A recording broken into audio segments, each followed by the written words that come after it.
all according to your theory. Which brings us back to the central question.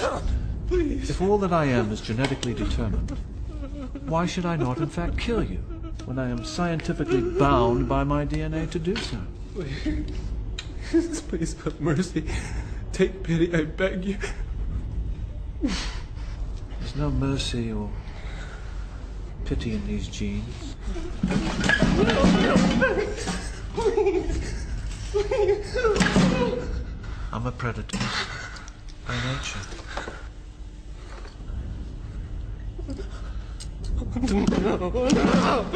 No.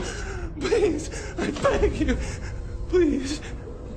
Beggars can't be choosers, Professor. Low survival rate. And I think it's time you learned your lesson. Ideas, you see, have consequences.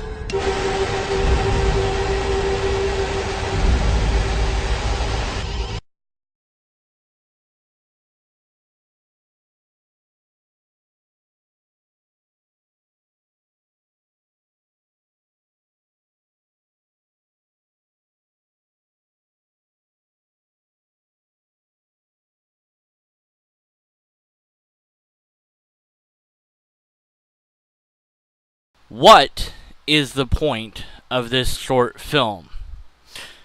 Well, this professor, who just finished giving a lecture about how things really are, genetics and whatnot, is kidnapped by this sociopath, tortured, essentially, played with, and then eventually killed. Now, what the sociopath is saying doesn't really matter because he's crazy. Nothing the professor could say will talk him out of it.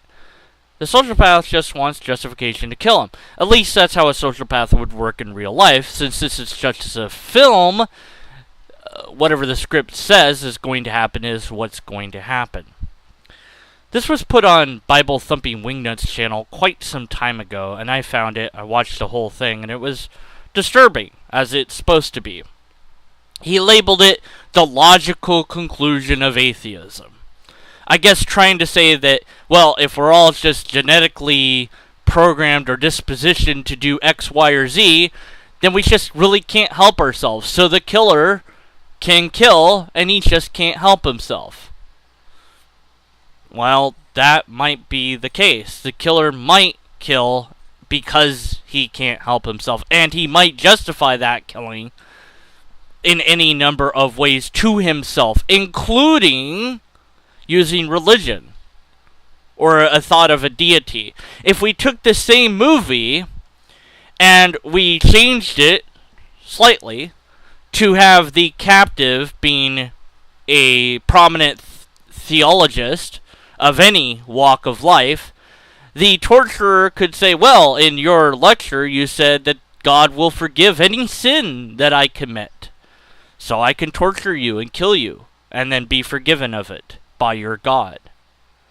So therefore, I have no reason not to do what I'm about to do, and still torture and kill him. In real life, these people, sociopaths, do exist. It is science that will resolve that issue, not theology.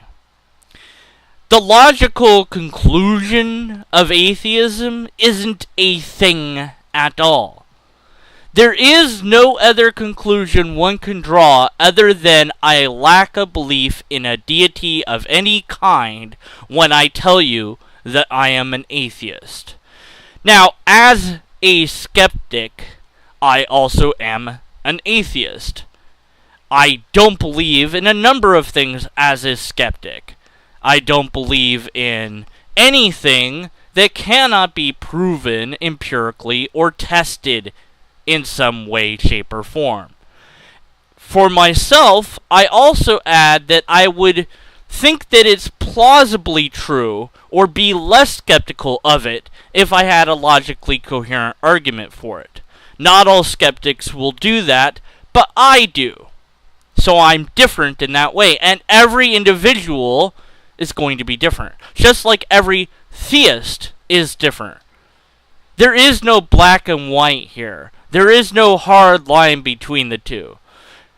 Bible-thumping wingnut and those like him would like us to think in binary terms. Well, I'm sorry, but I think a little bit more deeply than that. What could you say to the social path? It really wouldn't matter what you said. Trying to appeal to his humanity, trying to get him to see you as a person might work, but it might not. So, you would have to resolve yourself to the inevitable. Perhaps you could delay as long as possible, hoping that somebody will come to your rescue. I don't know. But the point here is that there isn't a solution for the secular person, and there isn't a solution for the theist in this scenario. The theist is just as screwed. Why shouldn't I kill you? Because God exists and he'll punish you. No, he won't. How do you know God will punish me? Because killing is wrong. Can I be forgiven of that? Well, yes. Well, then I can kill you. Or if they don't believe in forgiveness, then, well, that might be a different issue. I'm not sure how that particular God would work. Well, there's a God, it exists, and it will punish you for the bad things that you've done. Really? Can you prove that? Well, no. But you don't want to risk killing me, and if that's true, then yeah, well, that's not going to work either. So, there's really no point to this, is there? But like the web page that I've been analyzing, this particular video tries to say that if X is true, then Y is true. We don't like Y, therefore X can't possibly be true. An appeal to consequence. With that in mind, let's turn to the next appeal to consequence in this video of CARM's HARM, part Cats in My Head Are on Fire, ? A young girl who has been raised by a loving parents has questions about reality and how it works. Although her parents are themselves Christians, they are open to exploring and letting their daughter decide for themselves. After all, if they have the truth, surely the evidence will point to that. So they take her to every single church that is nearby. Several thousand different denominations, several different types of churches. She goes to Jewish synagogues, she goes to Hindu temples, Muslim mosques, etc., etc., and a wide variety of different Christian denominations that she visits as well. She talks to her friends at school. She tries to ask the teachers about God, but they don't want to talk about it because they're afraid that they'll lose their job. She gets online. She researches God. She sees how many different deities there are and how many different choices are available for her. She can't make a choice. One of the ideas is that deep down she knows that there is a God. She thinks about this and doesn't feel like she knows this at all. She goes outside to play. Suddenly, somebody grabs her and kidnaps her. She is about to be killed. She prays to every single deity that she knows about. She cries out for help. Nothing happens. No help comes. She's killed. She arrives in a place of light as a voice says to her, "You didn't believe in me.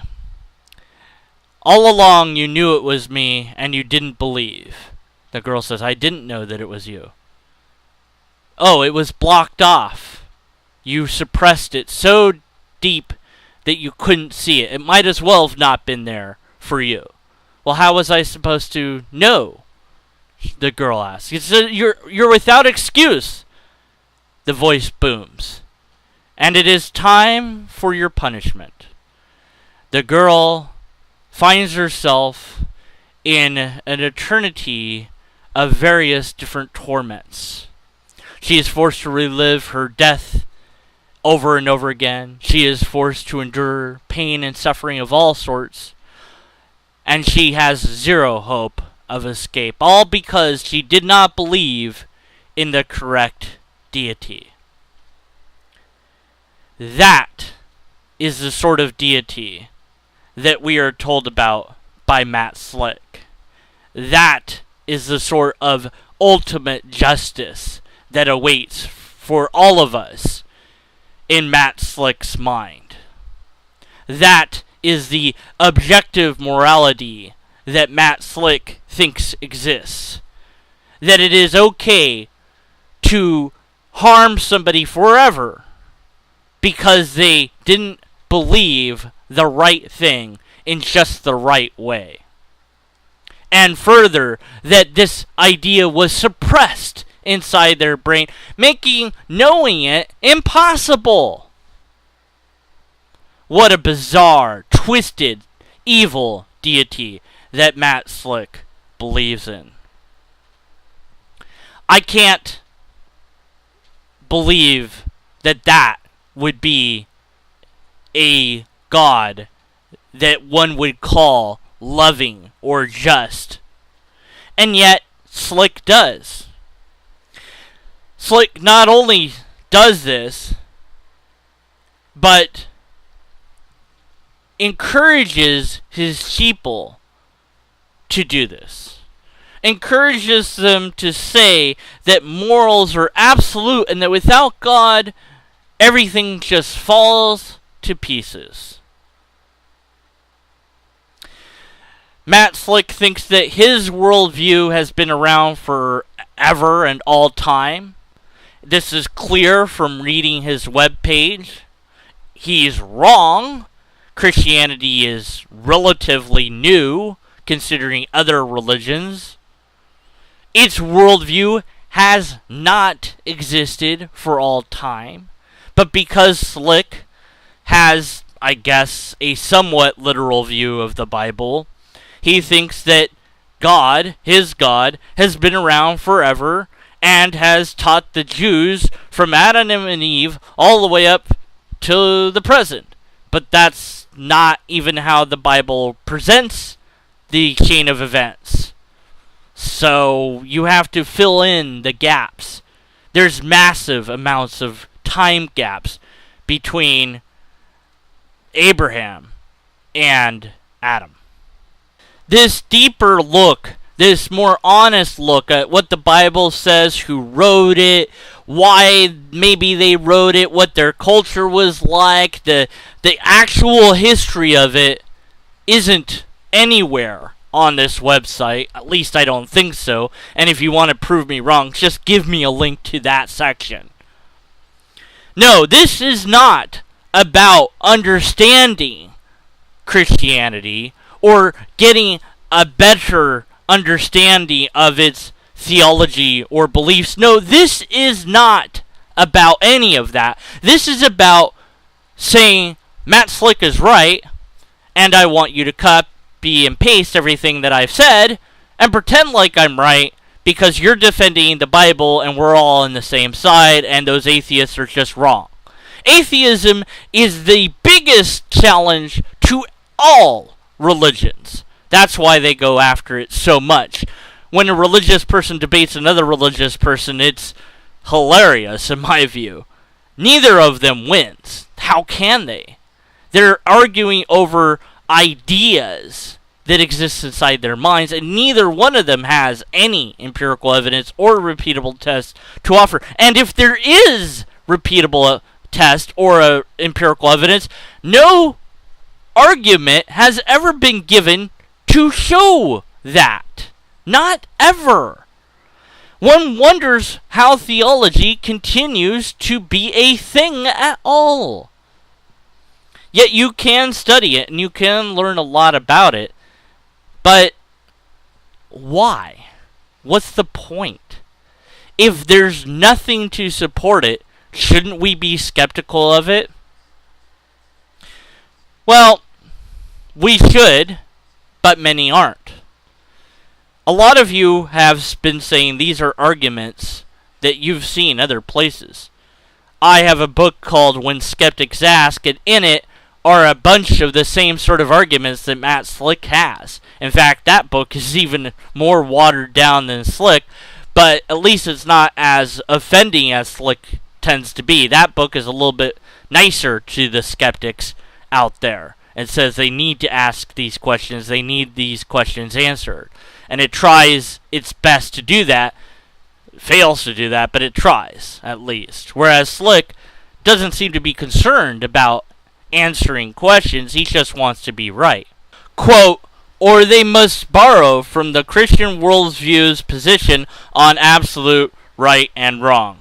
End quote. Or any other religion that has that system. We're supposed to pretend that only Christianity is a thing and ignore all those other ones, right?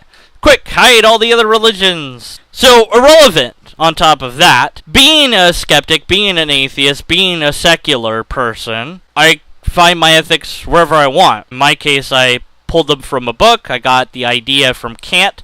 I went on to find out what ethic system best supported that, and that happened to be utilitarian ethics. I got to decide what my ethics are. I didn't have to appeal to one book. I can change those ethics if I need to.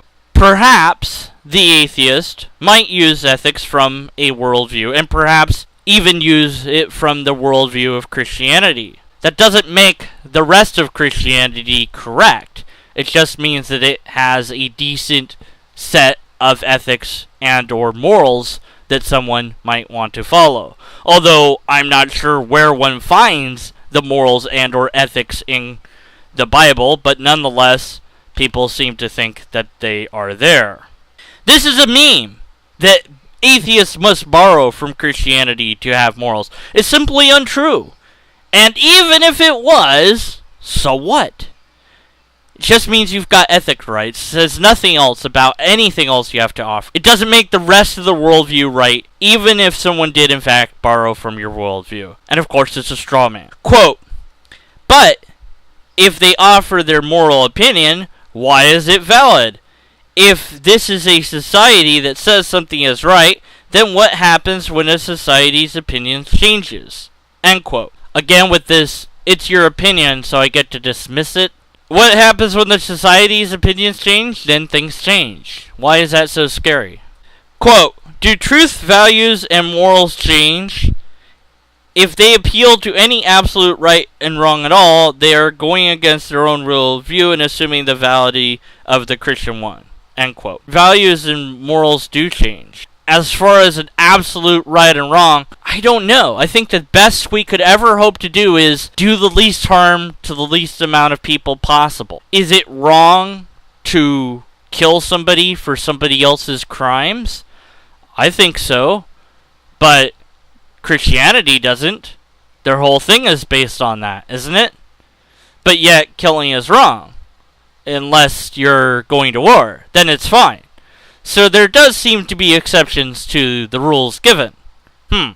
Interesting. Quote, either way, atheism lacks the ability to account for moral absolutes. It can only offer moral subjectivity, which is ultimately anarchy. End quote. Are you done, Matt? Yeah, that paragraph is finally done. Some of you will recall my talk of ethics that I managed to derail by mentioning free will. You should also recall that I mentioned that without ethics, morals are useless. They vanish. I could cite the fact that DCT, Divine Command Theory, destroys ethics. And thus, Christians who think that their commands come from God would not have morals as we know it. They would have orders to follow. I could mention that, but I don't think that Matt or his sheeple really care about anything I have to say or anything that any of us have to say. Just post all this stuff and see how they respond. Don't learn from it or anything. Don't try to understand their position. Just keep saying that it's true, and maybe they'll start to believe it's true. Ugh. So, let's just pretend that this complete and utter straw man is true. That all atheism would have to offer is anarchy. And so what? That's an appeal to consequence. It doesn't make it untrue, even if that's what it led to. It wouldn't make it untrue. This finally finishes the entire section of by using logic, which was under the main header of ways to attack atheism. So, all of this video 3 has been dealing with the by using logic part. What's funny is, at no point during the by using logic part is logic actually used. At all. Nothing. It's straw man, it's half-truths, outright lies, potential ad hominems, and of course, loaded question after loaded question, as well as malformed questions, and simply assertions that have no argument at all given for them. There's just nothing to support them. Wow. It's just insane that it took this long to get through this. This is the biggest part of this section of the website. There's another big part coming up, but this was the biggest of them. And in all of this, with all that time and energy and effort that Matt Slick, or whoever he had do this for him, put into this, there isn't anything even approaching an actually logical, coherent idea. It is straw man the atheist from start to finish to see how they react. But perhaps Matt Slick will redeem himself by not telling us how many people died due to atheists. What's the next section here called? Oh, it's called Death Under Atheist Watch. Well, never mind then. Matt Slick's not going to redeem himself. Stay tuned for the death song coming next. At least it's video 4. My word, took forever to get to that.